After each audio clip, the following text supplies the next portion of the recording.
Puis le procès cet après-midi de 4 hommes radicalisés devant le tribunal correctionnel de Paris. Ils avaient prévu un braquage pendant la première mobilisation des Gilets jaunes le 17 novembre 2018.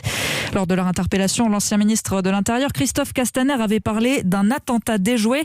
Il faut dire, Marion Dubreuil, que le profil de ces 4 hommes laissait craindre la préparation d'une action violente. Ça va saigner le 17. C'est ce SMS envoyé début novembre par l'un des prévenus qui déclenche les interpellations. Les 4 suspects sont sur écoute et ce n'est pas la première fois qu'ils parlent du 17 novembre, première journée de mobilisation des Gilets jaunes. C'est là qu'il faut agir, explique un suspect, quand tous les flics sont sur les routes. Ce qui inquiète les services de renseignement, c'est leur profil très radicalisé. L'un est en prison pour un départ avorté en Syrie. À seulement 27 ans, il partage depuis sa cellule chants religieux et propagande djihadiste avec 2 frères à l'extérieur. L'aîné est surnommé Barbe Noire. Le cadet a tenté de se procurer une réplique de fusil d'assaut.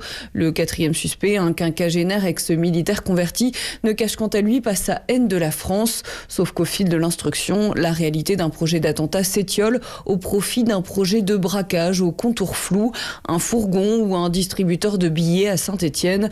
Pourquoi faire ? Acheter une voiture, explique un prévenu. Les juges antiterroristes, eux, soupçonnent un braquage pour financer la cause djihadiste. Marion Dubreuil.